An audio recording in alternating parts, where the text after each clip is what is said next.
Muchas gracias, Rolando, por la invitación.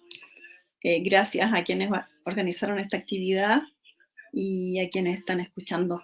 Eh, Quiero partir diciendo que no soy especialista, no soy historiadora, eh, pero la invitación, me atreví a responder a esta invitación a propósito de los trabajos que he hecho sobre teatro político y en particular sobre un momento de la historia en donde surge esa forma teatral que se conoce como teatro de agitación y propaganda y que tuvo en nuestro país como uno de sus principales representantes, no el único, a Luis Emilio Recabarren, ¿no? Que hoy nos convoca.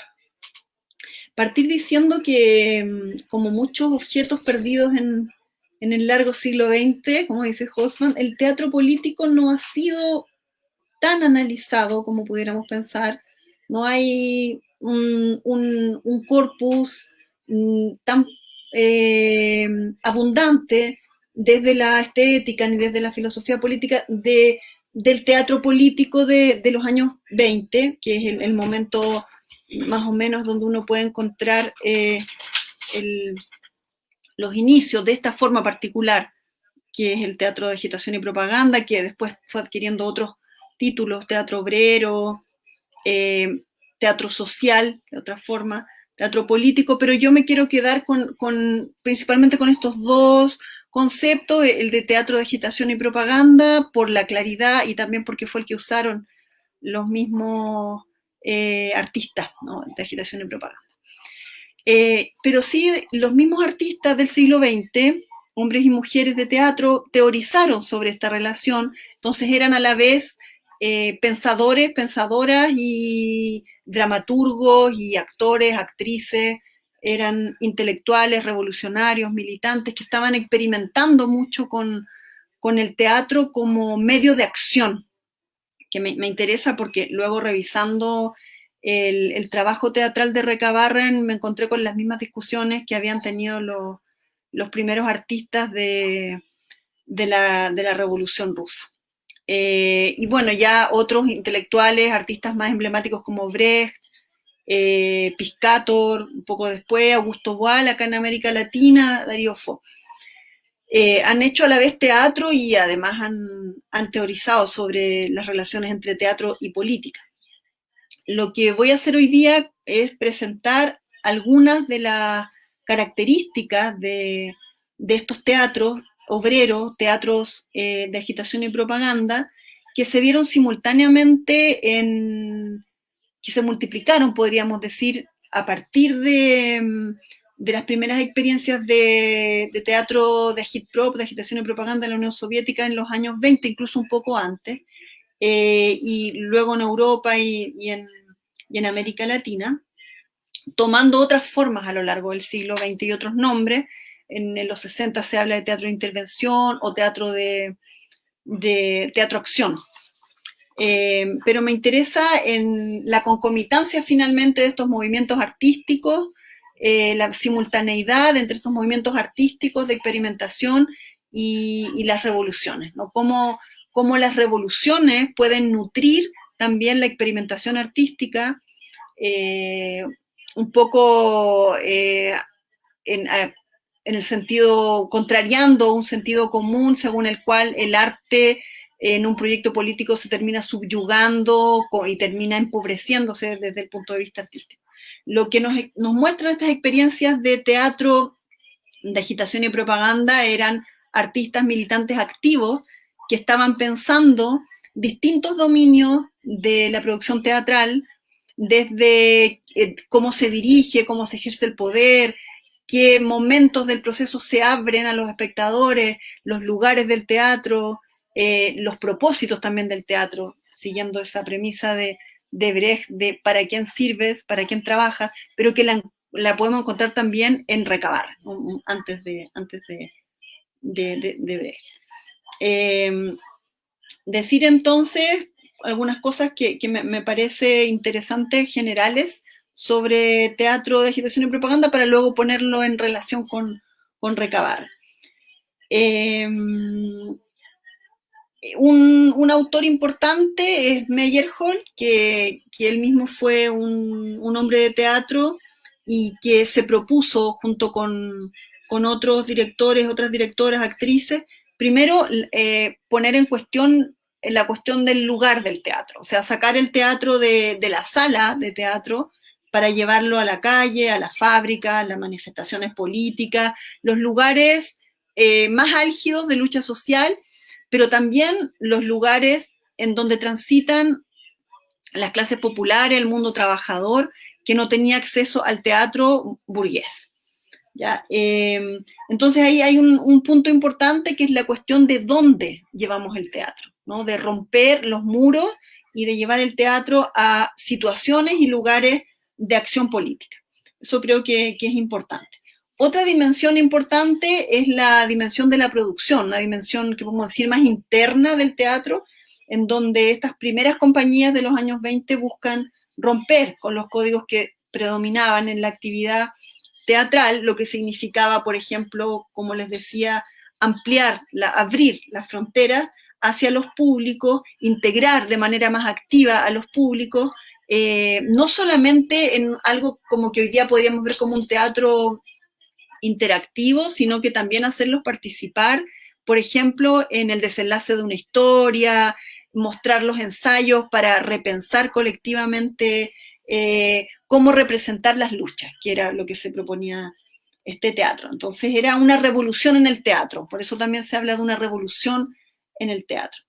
Y que también significa cuestionar, romper los clivajes que predominaban en la actividad teatral, que predominan aún como por ejemplo profesional amateur, que es algo que luego tematizó bastante Brecht, pero que en el Teatro de Recabarren lo podemos encontrar ya acá en Chile y en otras experiencias, porque el amateurismo se veía como una forma de llevar el teatro allí donde no estaba y también de alfabetizar políticamente a comunidades que muchas veces no sabían leer ni escribir. Entonces el teatro era un soporte, era un medio, era una forma de comprensión de la realidad y permitía también contar otras historias, que no eran las historias del teatro burgués. Y bueno, eso después lo va a profundizar bastante Brecht, pero ya lo encontramos en Recabarren, que era también el mismo, ¿no es cierto?, dramaturgo. Entonces romper algunos clivajes como profesional amateur, que es importante, espectador-actor, hacer participar al espectador de manera activa, pero también a nivel de las formas. Eso lo podemos encontrar en las experiencias de Recabarren, porque lo que hacía era una especie, podríamos decir, de enjambre de acciones estéticas, en donde estaba la cantata, estaba la poesía, obviamente los periódicos, y también las formas de funcionar que podía ser las veladas que organizaba Recabarren, los círculos de trabajo, el círculo arte y revolución. A partir de eso se organizaban dinámicas colectivas en donde se encontraban artistas y obreros, o los obreros se convertían en artistas. Y también los artistas eran considerados como trabajadores, que también eso es importante. Entonces, pienso que es importante ese punto, como el teatro de agitación y propaganda de manera multidimensional nos invita a repensar los géneros, las formas, las dramaturgias, las estructuras de los espectáculos y la relación del público con la escena. Algunos principios importantes es la educación por el teatro, la agitación, pero como decía también sin abandonar la importancia de la búsqueda de nuevas formas estéticas, de nuevas formas teatrales, porque se concebía también el movimiento social como una forma, una revolución que podía permitir crear nuevas formas. Eso significa entonces participar del sueño, que era muy de inicio del siglo XX de los artistas, de reinventar el trabajo artístico y su relación con lo político, ¿no? Frente a una idea más burguesa de profesionalización y de perfección técnica, los artistas del teatro de agitación y propaganda privilegiaban, por ejemplo, la espontaneidad, la inexperiencia como una fuente que podía robustecer la dimensión colectiva del teatro, ¿no? se pensaba entonces en grandes compañías, en compañías compuestas por multitudes de personas, que lo encontramos después acá en Chile con la experimentación que hacía Bunster y Víctor Jara del teatro en estadios, ¿no? Como muchísima gente participando de la obra, no solamente viéndola, sino que también participando de ella. Entonces, renovar las fronteras, renovar los cánones del teatro en las formas estéticas, experimentar, y también que fueran formas fáciles de comprender. Entonces, por eso en las obras también de Recabarren encontramos uso de la parodia, explicación de conceptos, la lucha de clases mostrada de forma didáctica. En el arte contemporáneo en general se menosprecia un poco la didáctica, pero era todo lo contrario, era un arte que se quería comprensible, que se quería didáctico, pero que estaba convencido que eso podía alimentar al teatro mismo. Otra cosa importante, las formas de organización de las compañías, como les decía, la construcción de la escenografía, por ejemplo, que en general tenían que ser escenografías baratas, lábiles, rápidas de armar. Por ejemplo, si llegaba, no sé, la policía, poder salir arrancando con las cosas en 5 minutos, desarmamos, partimos, porque eran teatros de intervención, ¿no? de acción directa, podríamos decir. Otro rasgo importante es la necesidad de polivalencia de los participantes, es decir, que hubiera, que fueran actores, pero que también pudieran ser músicos, que pudieran ser constructores, ¿no? de escenario, etcétera. Es decir, salir de una idea del artista profesional, autónomo y cortado del mundo. Y el texto se entendía solamente como un punto de partida, siempre abierto a la reescritura, a partir de la cual podían crearse, como les decía, nuevas obras. Esta forma de teatro de agitación y propaganda se fue esparciendo por el mundo. Hay muchos ejemplos de federaciones de teatro obrero, el Grupo Octubre de los hermanos Prevert, que tomaban estos principios y los adaptaban a las luchas sociales de su tiempo. Paralelamente, algunos procesos por ejemplo, o movimientos como de frentes populares, ponen en escena e intentan impulsar la democratización cultural, los principios de la democratización cultural, que, por ejemplo, Jean Vilar, comunista también, despliega en Francia a través de los teatros nacionales populares, que tenían el propósito de llevar las grandes obras clásicas hacia públicos obreros. Entonces, a sindicatos, a fábricas, etcétera, que era una utopía distinta, diría yo, no era exactamente la misma utopía, una utopía más institucional y más del Estado, llevando la cultura, la alta cultura, al mundo obrero. Bueno, ya voy a ir cerrando para poder dejar tiempo a después discutir. Terminar con algunas preguntas, porque bueno, no todo fue evidentemente armónico, y muchos de estos teatros terminaron en tensión. El mismo Meyerhold, en la Unión Soviética, finalmente había mucha tensión, lo mismo Piscator en Alemania del Este, entre, podríamos decir, artistas, militantes y estructuras políticas, estructuras partidarias. Entonces los artistas tenían una manera de decir lo político, de poner en escena las luchas, que no siempre estaban en acuerdo con las estructuras partidarias.